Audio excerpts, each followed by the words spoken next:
Masya Allah, kisah seorang tidak bisa baca Quran tapi kuburnya bercahaya. Ternyata semasa hidupnya lakukan hal ini. Sebuah kisah diceritakan bahwa seorang lelaki melalui sebuah kawasan perkuburan di suatu malam yang kelam dan sunyi.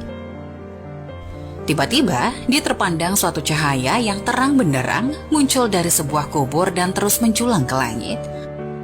Tertegun dan kaku melihat kejadian itu, dia terfikir kemungkinan kubur ini adalah kubur seseorang yang sangat istimewa. Mungkin ia seorang wali Allah, atau ulama, atau orang soleh yang istimewa kedudukannya di sisi Allah. Diambilnya sebatang kayu, lalu dipacak di atas kuburan yang bercahaya itu. Keesokan harinya, lelaki itu datang lagi ke kawasan perkuburan itu dengan ditemani beberapa orang kampung. Beliau ingin menyelidiki dan ingin mengetahui kubur siapakah yang sangat ajaib itu.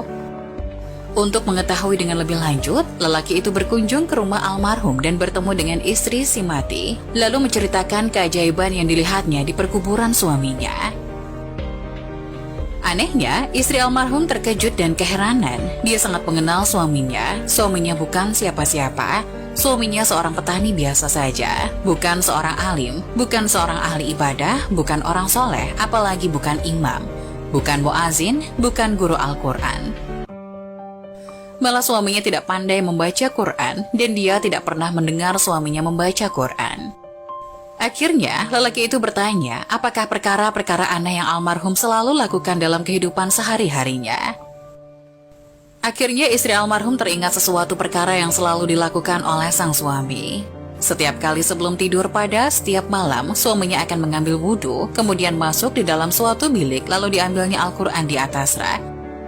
Lalu dicium dan dipeluknya dengan penuh kecintaan dan kasih sayang. Dia akan duduk dan membuka Al-Quran itu sehelai demi sehelai seperti sedang membaca, sedangkan ia seorang yang buta Al-Quran. Dia akan meraba-raba ayat Al-Quran itu dengan tangannya, seolah-olah sedang menyentuhnya dan membelai sesuatu yang sangat dikasihi. Tambah istri almarhum lagi, dia pernah mendengar rintihan dan esakan tangis suaminya yang sangat sedih mendayu-dayu dengan penuh penyesalan. Tuhanku, ampunkanlah aku karena aku tidak mampu membaca kalimat-kalimatmu ini. Janganlah engkau hukum aku di atas kebodohanku ini, ya Allah. Maafkan kesalahanku, aku tidak mampu membaca kalimat-kalimatmu. Aku tidak dapat bersahabat denganmu, aku tidak dapat memahamimu, tapi aku sangat mengasihimu, aku sangat mencintaimu. Wahai kalamullah, janganlah engkau mendakwa aku, jangan engkau menuduh aku di hadapan Allah di akhirat nanti. Lelaki itu meminta untuk melihat Al-Quran kesayangan suaminya itu. Benar dan sangat mengharukan apabila dia melihat naskah yang mulia itu kelihatan lusuh. Helaian-helaian kelihatan selalu dibuka berkali-kali dan ada bekas-bekas air mata di kertasnya. Tanda seseorang sering menangis berjurai air matanya tatkala membuka lembaran yang maha suci ini. Pastinya lelaki ini sangat mulia pribadinya, hatinya telah bersatu dengan ruh Al-Quran. Dia sangat mengasihi kalimah-kalimah Allah itu dengan sesungguhnya.